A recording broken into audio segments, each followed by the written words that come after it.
This song is dedicated to my siblings, Ken, Yanni baby, Jazzy. We miss the fuck out y'all down here. And for anybody who ever lost somebody, this one for all us. That. They say we laugh just to keep from crying. Outside the laughs and cries be loud, inside silently dying. And yeah, I smokes and puff the loud to keep my demons silent. Trying my hardest not to spaz, thoughts be hella violent. I know you lost somebody to your family or crew. And if you have it when you do, then what your ass gon' do? T-shirts and cardboard pics to show I lost one's love. Telling sis babies look up, yo mommy lives above. It's time I pick myself up, my face been in the mud. But my sister's keeper, I got to rip my blood. 9/23/2020, worst day of my life. Cause a puss ass nigga took my sister and I ain't even had no knife. Tomorrow's not promised, that's a fact. When you dead, ain't no coming. We are on My Child 2, and I have the amazing Alyce here, and she's going to help us understand what she's going through and what she's went through, and if it's getting any better, and if she has any suggestions for people navigating through grief. Alyce, I want you to come on and I want you to introduce yourself. Well, hello. I'm Alyce, also known as KB, my sister's keeper. I'm an artist as well as a survivor, might as well say, from Chicago, Illinois, and an 80s baby. So I'll be turning 40 this year, Okay. When is your birthday? December the 1st, Sagittarius. Hey. Okay, so we are here today. We kind of want to talk about jazz. And if you feel any type of way, it's okay. We're going to go a little deep into it though, okay? So I want you to tell myself and the audience, as though we don't know anything, what happened to your sister. Well, unfortunately, 2020, September the 23rd, my sister was taken from us due to gun violence on the south side of Chicago. And at the time, she was 28 with three kids, and I was 35 at the time. So it was just an ordinary day on a block that we grew up on more than half our lives. And unfortunately, somebody walked up and shot her in the head. No justice has been served. It's September the 23rd makes 5 years this year. Okay. So were you there when this happened to your sister? I was present. I was present. Only a couple feet away from her, and as the person shot her and tried to walk off, I actually tried to chase him down, and I was shot as well. He turned around, shot me in my foot, and fled the scene. Okay. So, after he shot you, did you kind of like go down, or were you able to go back and see about Jazz? To be honest, I probably didn't know I was shot till 2 days later. I mean, it was just honestly, it was so much going on, and just just such an adrenaline rush that physically, I had no knowledge that I was shot. To be honest with you, my sister had her 1 year old baby there, right in her car sleep. So I mean, I automatically got in kind of like defense mode because once he began to shoot back at me, I tried to move my body away from the direction of the car, which is where the baby was sitting inside sleeping, and a few more other people, a couple family members out there as well. So I kind of tried to, kind of dip off once I see he was shooting at me, so that he wouldn't shoot toward anybody else. And once I was able to get up, I automatically, it was a choice between keep on trying to chase him or check on my sister. And of course, I went in to see if my sister was okay and see what was going on with her. That was my automatic reaction. Did it take the ambulance a long time to get there? I mean, of course, and time was not on my side that night, so it probably seemed like a million years to me. It probably was way, quicker than I thought, but I know that when they did come, they had to pretty much get me off her body because I was right there, trying to hold her and really didn't know what to do. But it wasn't, a lie. It wasn't like she said anything. It was just, she was just gone. She was just asleep. She didn't suffer. She didn't have no words. Like it wasn't just dramatic like on TV. It was just asleep. It was nothing she could say to me. It was nothing I could do. I was just holding her until the paramedics came. which seemed like forever, but it might not have been as long as I thought actually. Okay. And then after that, I'm sure they took Jazz on to the hospital. Did you go with her in the ambulance or did you go No. home? What was your next steps? Um. Well, my next step, of course, was like I said, I had her 1 year old baby girl with me, so I'm trying to get myself together enough to. I actually had to call. I had to call my dad. I was the person who had to bear the fucking bad news. To be honest, I'm sorry. Forgive my language. It's okay. But It's I okay. had to be the bearer of bad news. So I had to call my dad, and I don't know if he could even understand what I was saying, but I couldn't even say the words, and it was like he already knew what I was saying. So a very popular hospital is a university. It's on Cottage Grove in Hmm. Chicago. So instantly they were saying they were taking her there. So I actually drove with a shot foot. That's why I'm like I didn't even feel the pain in my foot. I didn't even go to get it checked on or anything until like days after. Like my heart was broken so much that I had to try to make sure everybody was okay. I'm trying to make sure the baby was okay, get her at least to my mom and dad. And I think after everything happened, I drove myself. I had a close friend of mine with me, and she put the baby in the car with her because I was just like pretty much hysterical, screaming, trying to get myself together. And I tried to drive myself, but halfway there I stopped. I kind of lost it and kind of lost my mind for a minute, and all I was focusing on was trying to get to the hospital at least to meet with my mom and dad because I knew they was gonna meet me there to give her baby to them, so that was one less thing for me to worry about that night. Do you remember at all? And I kind of hate to take you through this, but do you remember at all? Because I know you couldn't think, but what do you think you were thinking? Were you thinking anything, or you just was moving so fast and had so many things on your mind that you couldn't think? I couldn't. I'm not even gonna lie and say that I could. Like I'm not. I don't even think that my mind was able to actually process what was going on or what had actually happened until days later when I was in the hospital by myself and I was finally getting treated for my foot because it took me so long. I think it was like 2 days later that I actually went to the hospital to get my foot checked on, and they said had I took any longer, they would have had to cut my whole foot off because I was so concerned with trying to make sure my mom was okay, make sure the kids were okay. Like I said, my sister had 3 kids, and I had the youngest with me, which was the baby. She had two sons that, of course, they were looking for their mom. So all they know is mommy left that day. She never came back. So I was just so busy trying to make sure they were okay, and I knew that my mom was, terrible. So it was like everything was on my mind except for me and my foot. That's it, just everything else. It was just so much racing through my brain. I couldn't even function, to be honest with you. I understand.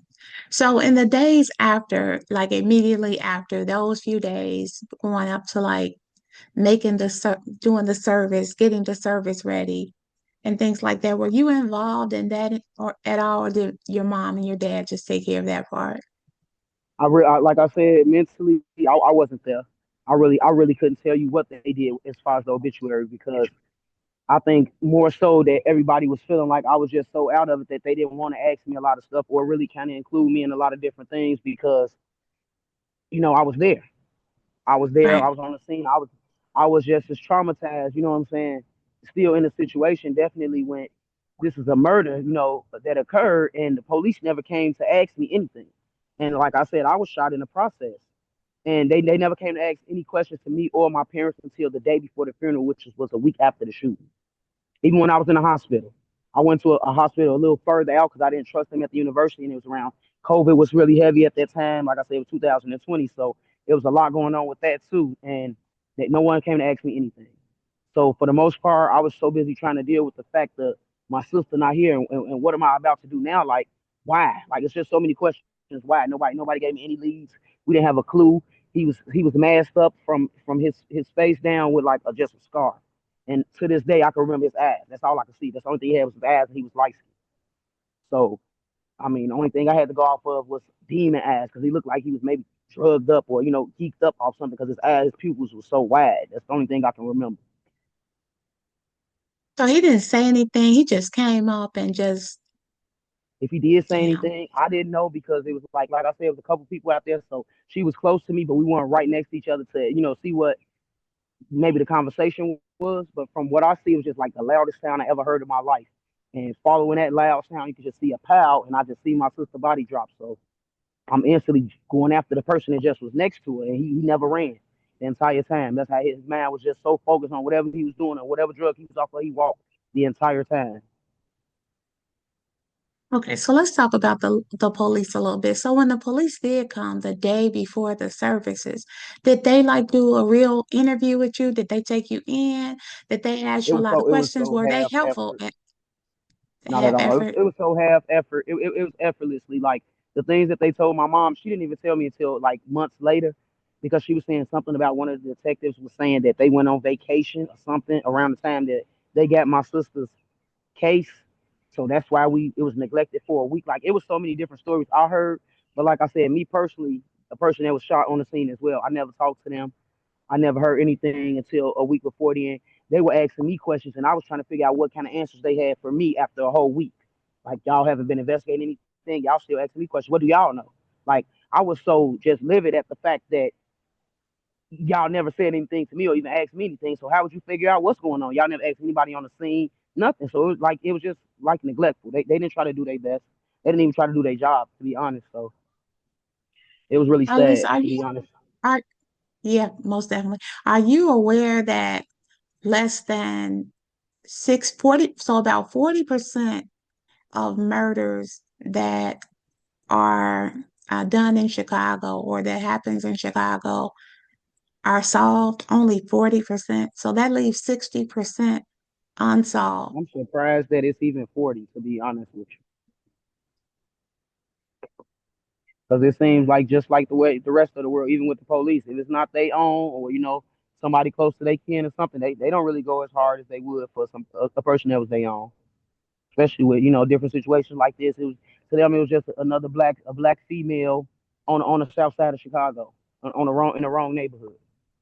They didn't care that she had 3 kids. She was a mother. She was only 28. Never even got a chance to make 30.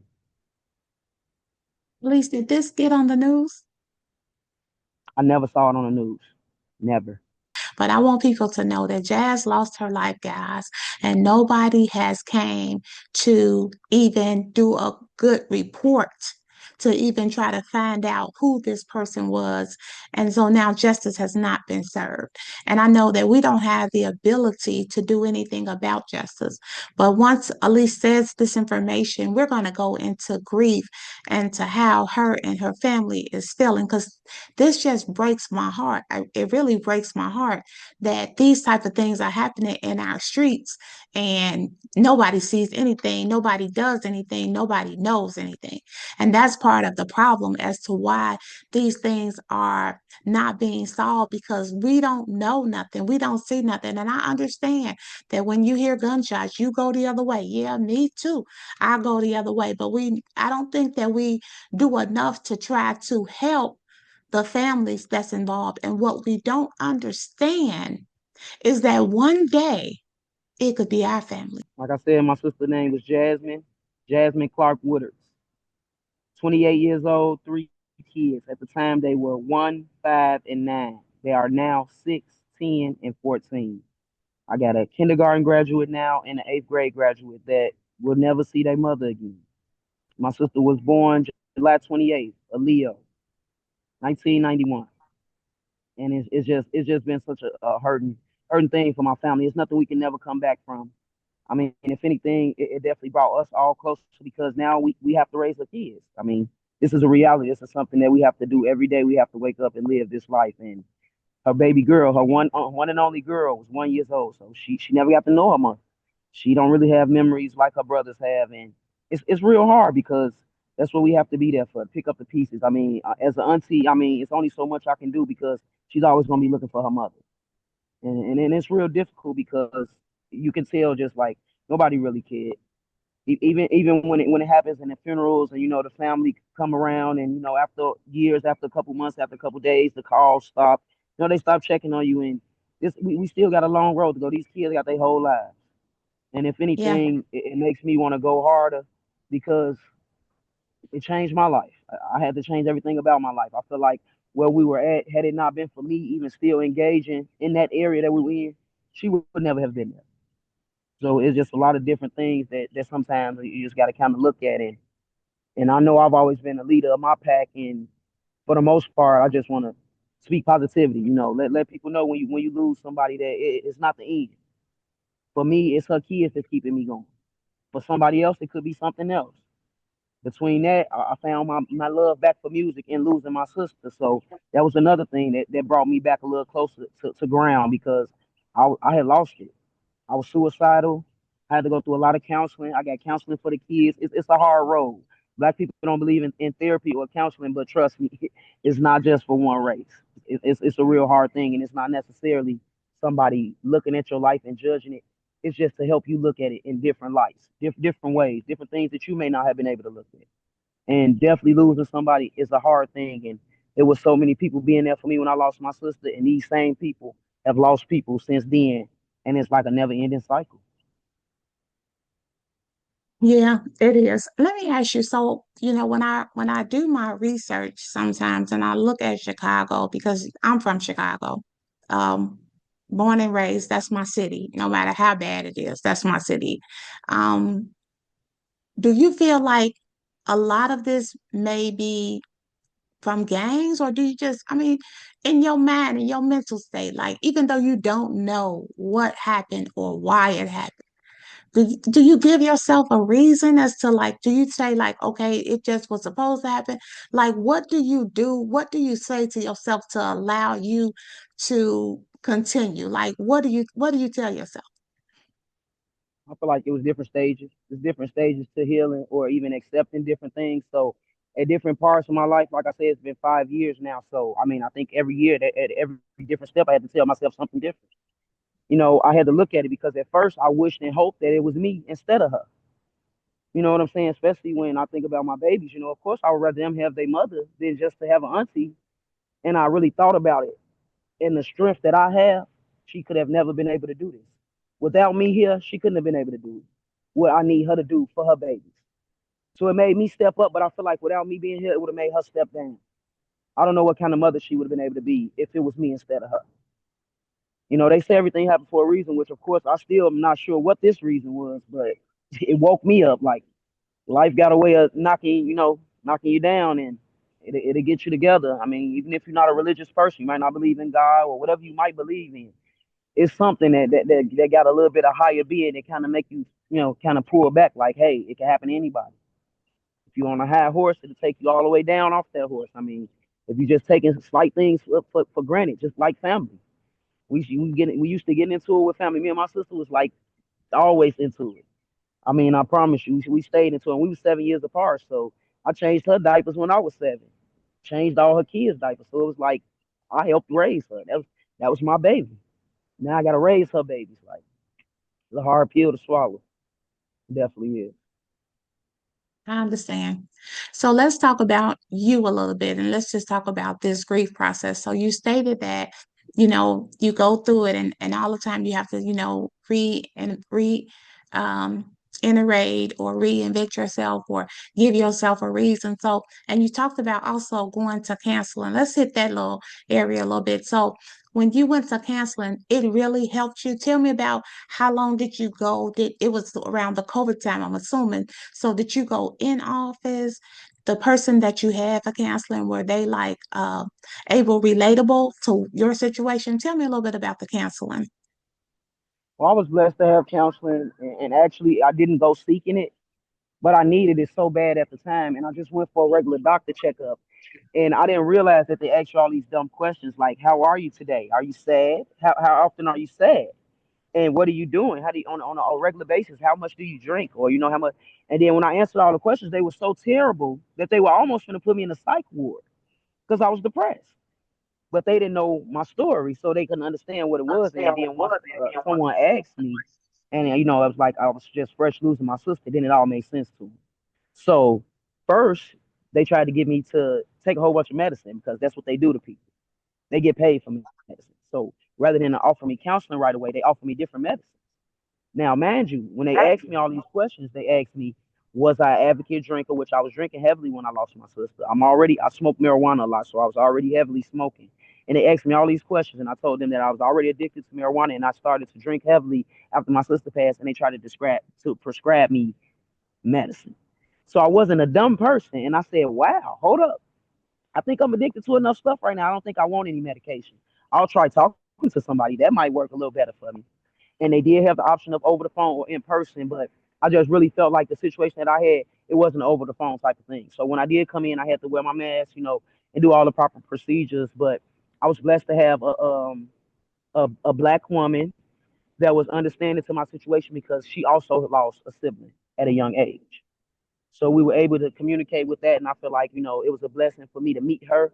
And she was a religious person, but she never really tried to push religion on me. She just would give me different ways to look at things and different ways to calm down, and kind of bring me back to life and try to make me focus more on myself because I was like drowning myself in all the responsibilities that I felt like my sister left behind for me.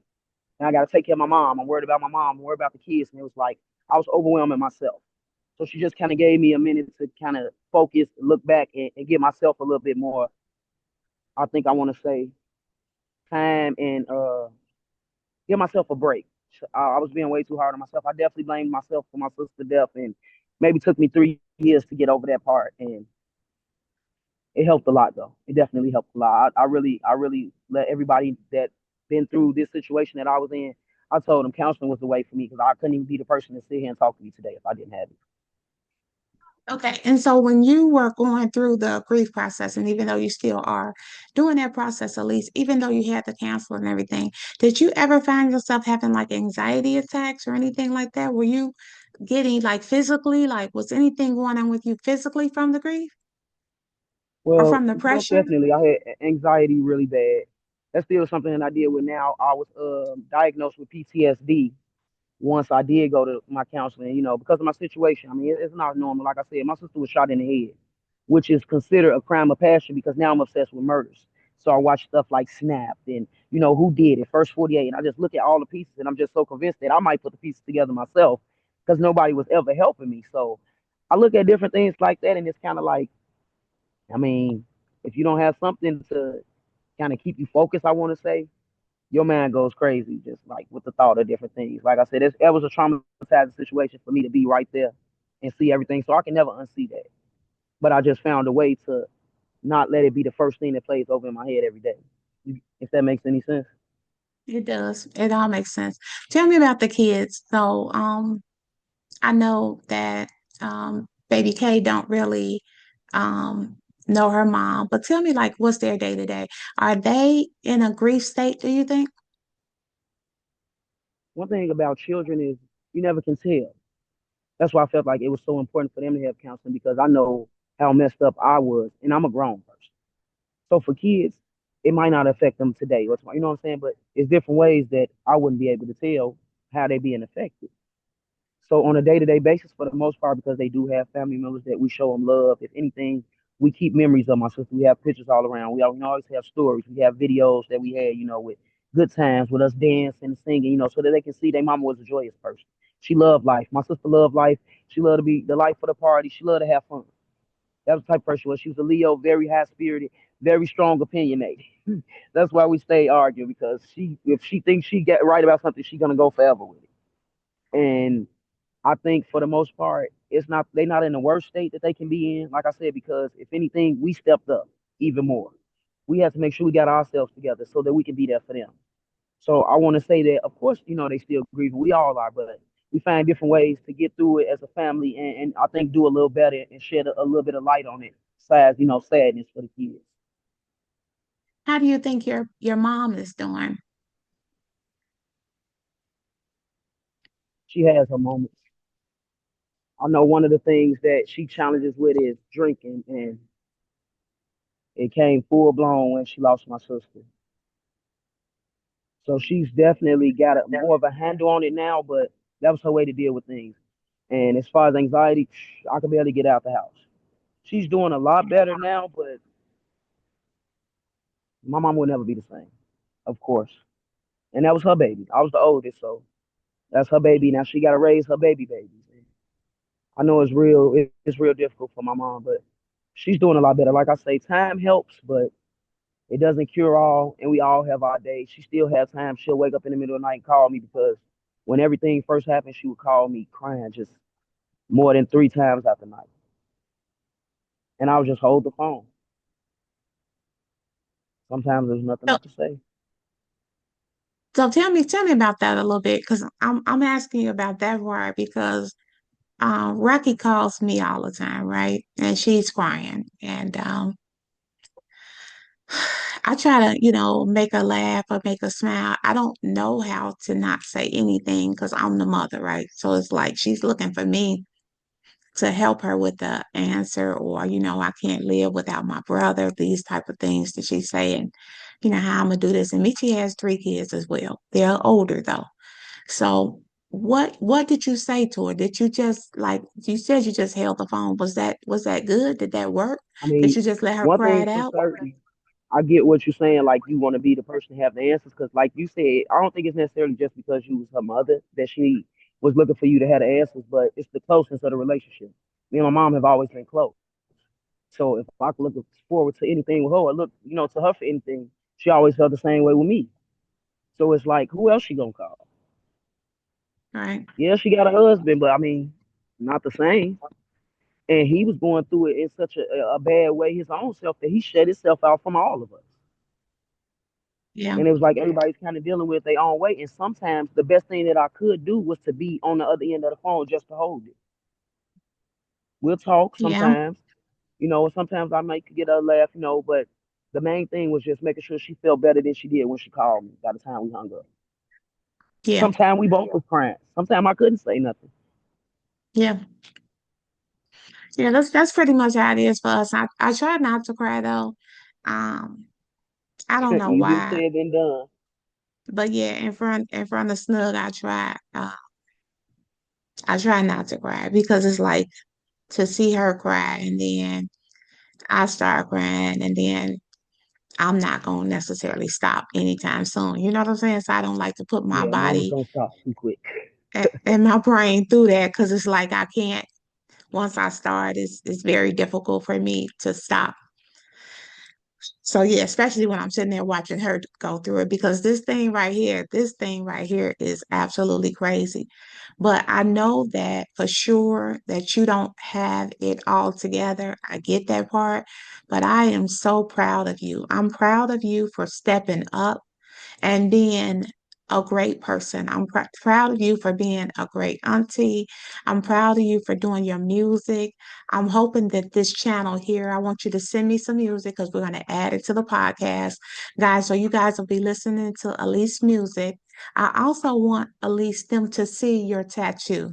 Can we see your tattoo? You got to I got say my something for the sister. camera. I got my Yeah. sister name right here. I got Mm-hmm. her death date right here, Mm-hmm. And 2020 September 23rd, and her initials right here, CJW. hmm And tell me, because your mom told me why you put that, her name above your eyebrow. Tell us why you put that there.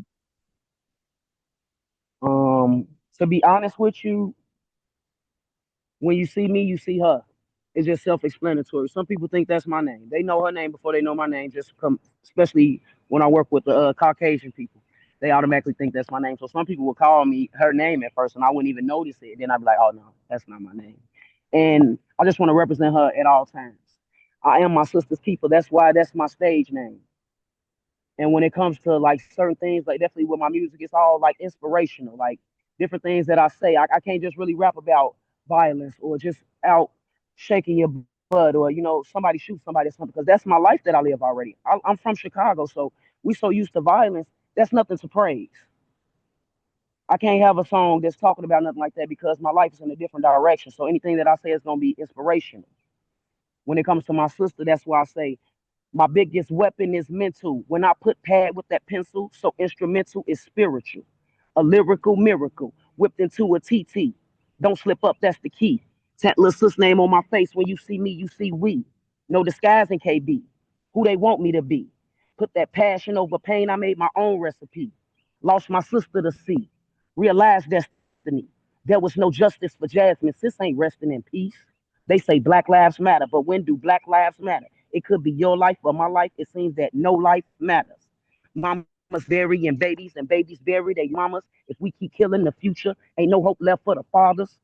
No hope left for tomorrow. Had to borrow today. All my life had to pay. My success on layaway. Granny taught me to pray. Papa taught me to shine. God first, hard work and determination. Stay on your grind. I do it all for my sister. I promise you. I know you do. I ain't gonna let you get off of here with that. With that, you got to talk to me a little bit more. We got a little bit more to talk about. So, I'm kind of all over the place too because Jazz was a very special young lady to me, and I missed that. I went away and I didn't see you guys for so many years, and then after the loss of Michi, because I had been looking for your mom. I had been all over looking for her and I couldn't find her because that's my bestie right there. And then when I did, um, it was because Michi had passed that I, I was able to find her actually. And then I heard that Jazz had passed. And when I tell you, it breaks my heart to this day. And part of it is because she is a mother because she's a woman and we don't necessarily expect, we know that the guys go out and these type of things happen to them, and sometimes it's because they're the trouble that guys just bring to each other, but now it's My getting to a baby right point here. where You don't let me do it's much women. Hey, without her. baby K. Baby K. I'm surprised I was able to talk to y'all this long without her. Okay, hey girl. So yeah, Hey, y'all, hey. that is Jazz. That's Jazz, baby, and life just continues to go on, and it's a breath of fresh air because I've been doing quite a few of these podcasts, and just to hear your inspiration. But I know that it is those babies. I know those babies will make you work hard. They will make you stand up. They will make you be straight. You know what I'm saying? They will get you together because those babies that somebody has to stand in the gap for them and be on the ground for them and teach them a right way. And I'm so grateful that you are doing that. So just like we're gonna probably close out in a minute, but tell me a little bit about your day to day. So you just kind of get up, kind of just go to work. Has Jazz ever came back to see you? Oh, always. Always. I think when I first started counseling, maybe like a year into it, my counselor was trying to tell me that I had too many pictures of her in my house. 'Cause I got like a life size board of her actual size of her body. And then I got a big picture with her and the kids on it. And she was saying, after a while, do you think that you could like kind of put those things away? And I told her, I don't think I can. On a day-to-day basis, like for the first 2 years, I couldn't sleep. I didn't get much sleep at all. I mean, I would fall. I didn't have a problem falling asleep because I would just probably either get myself so drunk that I would fall out, or maybe just have myself so exhausted that I would fall out, but I never slept more than like 3 hours. So I think maybe until maybe the third year of her passing, I would be able to sleep a little bit longer. Because, like I said, I was shot in the process, so I couldn't even work. I worked at Walmart before the incident happened. I never went back. I never went back to work from that. And it was just like I said, when they say take it day by day, that's exactly what you have to do. Because if I tried to take on any more than what that day that was in front of me, I would be overwhelmed. Even just my thought process, like I couldn't overthink things. And like you said, the kids definitely are my light because I wake up. And usually, I'm probably getting a call from Baby K because she is my alarm. He called me every morning. So either it's them checking on me or I'm checking on them. But one thing is for certain, we always checking for each other. So one thing I was grateful for is I've always been the TT that I am. So when my sister got out of here, I didn't have to step up and really do anything from what I was already doing. I always was Hmm. that kind of auntie. I was always there for my babies. I never missed anything with them. And anytime she needed me, she know she could call me. Anytime she wanted to, she would just come, hey, we coming over. Like she didn't care. She was that type of person. We family. If she loves, she gonna push her love on you, even if you don't want it. So I was just grateful for that, for us already being a family, because if anything, it just showed us how to be even closer with each other, and we like stuck like glue. Like as much as they keep me together, I help keep them together, and it kind of just works for us. That's really good. So in the family unit that you guys have, with your mom, your dad, and the kids, and you guys have the support that you need there. You can go out and get support from other people, but really, right there in that home environment, you have all the support you need. You say yes? Yeah, I Good. agree. Yeah, I I see how definitely you agree. Like I got. said, we all came a long way in just a short time of 5 years. So I'm definitely proud of, me, my mom, and my dad. Because like I said, he was just so on edge. He pretty much for the first year just shut off on even us. It was really hard for him to process. He was really angry. It's hard, to lose your baby, and there's nothing you can do. Especially the way we lost my sister. It just was so unfair and just a really hurting thing for our family. We never really had anything like that. How you doing?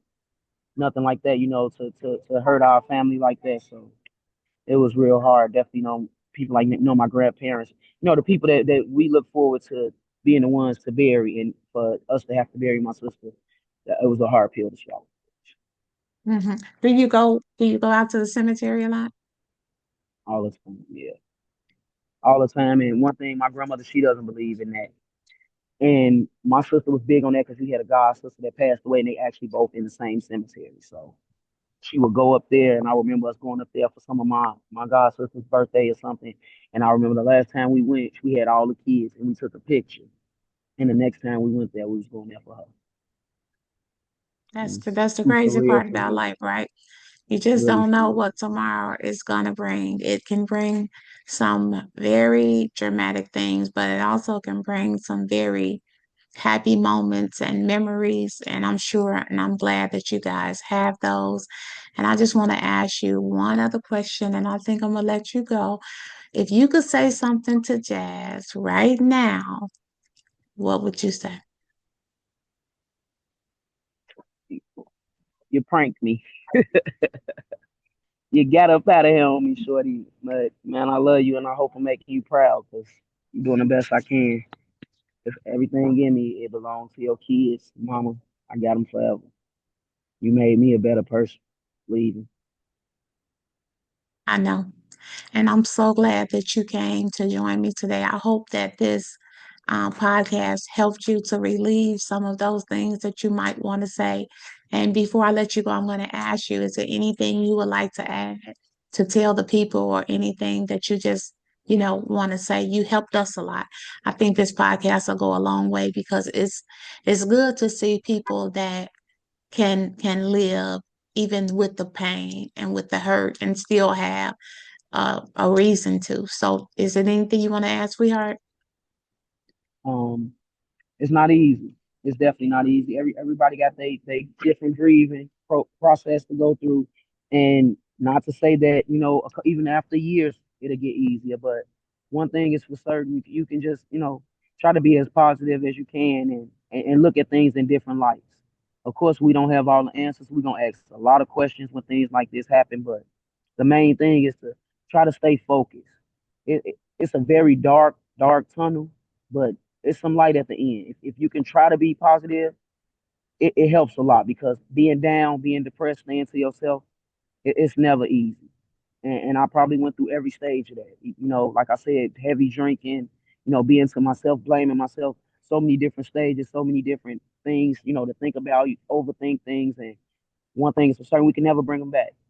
And that's really a hard pill to swallow. I lost so many peers along the way, and like I said, I'm only about to be 40. I probably can count on both of my hands how many childhood friends that I lost, along with one of my god sisters, and then now my sister. One of my closest friends was killed, another female, 2 years after my sister passed away. She was there for me every step of the way when my sister passed. She even was one of the pallbearers at my sister's funeral. And when it came to talking to the kids, she had just lost her mother. So she was able to talk to my babies about not having a mama because I couldn't relate. I couldn't talk to them about that.